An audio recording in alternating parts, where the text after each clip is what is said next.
नमस्कार दोस्तों। इस वीडियो में आप लोगों को बिना कंपनी के पीएफ का पैसा ट्रांसफर करने के यानी 3-4 कंपनियों के पैसे को एक कंपनी में जोड़ने के यानी मर्ज करने के 2025 के सबसे नए और आसान तरीके के बारे में बताने वाला हूं कि आप किस तरीके से घर बैठे अपने मोबाइल फ़ोन से ही अपने पीएफ का पैसा ट्रांसफ़र कर सकते हैं। और आप लोगों को बता दूं कि ईपीएफओ का एक नया अपडेट आ गया है जिसमें अब आपकी ट्रांसफ़र की रिक्वेस्ट आपकी कंपनी के पास ना जाकर डायरेक्टली आपके पीएफ ऑफिस से ही अप्रूवल कर दी जाती है। जी हाँ, बहुत बड़ी खुशखबरी है आप लोगों के लिए। और आपकी जानकारी के लिए और बता दूं कि अगर आपने एक से ज़्यादा कंपनियों में काम किया है, 3-4 कंपनियों में काम किया है, तो आपको अपने पीएफ का पूरा पैसा निकालने के लिए मजबूरन पीएफ का पैसा ट्रांसफ़र करना ही पड़ेगा। मतलब आप बिना पीएफ का पैसा ट्रांसफ़र किए सभी कंपनियों का पैसा नहीं निकाल सकते, क्योंकि जब आप क्लेम करने जाओगे बिना ट्रांसफ़र किए तो वहाँ पर लेटेस्ट कंपनी का पैसा निकालने का ही ऑप्शन आएगा। तो इसलिए आपको पीएफ का पैसा ट्रांसफ़र करना कंपलसरी है अगर आपने एक से ज़्यादा कंपनी में काम किया है तो चलिए शुरू करते हैं इस वीडियो को और आप लोगों को पीएफ ट्रांसफ़र के लेटेस्ट प्रोसेस के बारे में बताते हैं। तो इस वक्त आप लोग देख सकते हो ओटीपी वगैरह सब कुछ फिल करने के बाद हम यहाँ पर सक्सेसफुली अपनी वेबसाइट पे लॉगिन कर चुके हैं।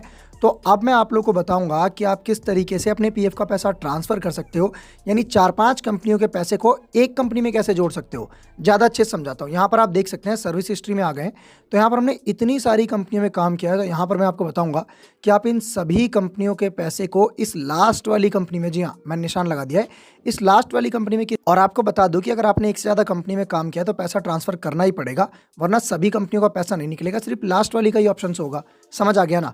अब मैं आप लोगों को बताता हूँ पैसा ट्रांसफ़र किस तरीके से करना है। बिल्कुल लेटेस्ट तरीका आप लोगों को मैं बता देता हूँ, ठीक है जी। आपके सामने ऑप्शन आएगा ऑनलाइन सर्विसेज का, आपको सिंपली इस ऑप्शन पे क्लिक कर देना है। अब जैसे ही आप इस पर क्लिक करोगे तो दूसरे option 1 member 1 EPF account transfer पे क्लिक करना है। अब आपके सामने कुछ इस तरीके का इंटरफेस आ जाएगा। भाई पूरा तरीका बदल गया है, बिल्कुल अच्छे से आपको बता रहा हूँ।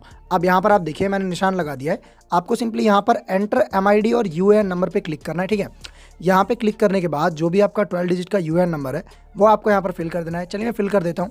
उसके बाद आपको सिंपली यहाँ पर गेट डिटेल्स पे क्लिक करना है। उसके बाद नीचे एक नया ऑप्शन आएगा सिलेक्ट एस्टेब्लिशमेंट का। तो अब जितनी भी आपने कंपनी में काम किया होगा ना, सभी कंपनियों का नाम आपको यहाँ पर देखने को मिल जाएगा। तो जिस कंपनी काम कर रहे हो उस कंपनी को छोड़ के एक एक करके सारी कंपनी यहाँ पर चुन लो। जैसे मैं यहाँ पर एक बार में चुन रहा हूँ, आप देख सकते हो, ठीक है। मतलब जिस कंपनी के प्रेजेंट है ना उसे छोड़ के सारी चुन लो। चुनने के बाद यहाँ पर ऊपर कॉर्नर में ऑल मेंबर नेम पे क्लिक कर दो। अब यहाँ पर क्लिक करते ही आप देखेंगे तो सारी की सारी जो कंपनीज है वो यहाँ पर सिलेक्ट हो चुकी है ऑटोमेटिकली, यानी सब कंपनियाँ सिलेक्ट हो चुकी हैं। मैंने यहाँ पर निशान लगाया ना, इस पर आपको क्लिक करना है। समझ आ रहा है ना। अब आपको सिंपली थोड़ा सा नीचे की तरफ आ जाना है, ठीक है, मतलब थोड़ा नीचे स्लाइड डाउन करना है और यहाँ पर एक कंसेंट आएगा, इस पर क्लिक करना है। गेट ओटीपी पे क्लिक करना है।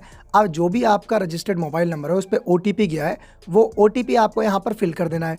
तो चलिए फटाफट मैं यहाँ पर ओटीपी फिल कर देता हूँ, उसके बाद आप लोगों से मिलता हूँ। ओटीपी फिल कर दिया। अब हमें सिंपली यहाँ पर सबमिट पे क्लिक कर देना है, ठीक है। तो यहाँ पर सबमिट पे क्लिक करते थोड़ा लोडिंग होगा। अब लोडिंग होने के बाद आप देख सकते हो यहाँ पर सक्सेसफुली मेरी जो कंपनियों का पैसा है वो ट्रांसफ़र की रिक्वेस्ट डल चुकी है। यहाँ पर आप देख सकते हैं।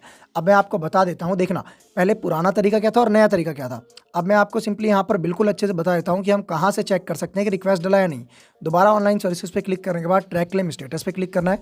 नीचे यहाँ पर आप देखिए इनके कुछ रिजेक्ट क्लेम है जो कि इनने पहले खुद ही किए थे। अब जो हमने किए वो यहाँ पर आप देखिए, यहाँ पर लिखा है member approved pending at field office, जबकि पहले क्या बताता था कि पेंडिंग एट प्रेजेंट एम्प्लॉयर, ठीक है। मतलब कि पहले कंपनी के पास पेंडिंग होता था, लेकिन अभी यहाँ पर कंपनी के पास कोई रिक्वेस्ट गई नहीं है, मेंबर से ही अप्रूव्ड हो गई है और फील्ड ऑफिस में पेंडिंग में है। मतलब बहुत ही बढ़िया और लाजवाब अपडेट पीएफ ऑफिस ने कर दिया है। अब कंपनी कोई ज़रूरत ही नहीं है, कोई रोल ही नहीं है। अब डायरेक्टली ये रिक्वेस्ट कंपनी को छोड़ के पीएफ ऑफिस के पास चली गई है। तो यहाँ पर आप देख सकते हैं, मतलब बहुत ही अच्छा कमाल का अपडेट मुझे ये लगा। पूरा कंप्लीट प्रोसेस मैंने आपको पीएफ ट्रांसफ़र करने का यानी 4-5 कंपनियों का पैसा जोड़ने का बता दिया। वीडियो कैसी लगी कमेंट बॉक्स में कमेंट करके जरूर बताना। अच्छी लगी हो तो चैनल को सब्सक्राइब जरूर करना। धन्यवाद दोस्तों।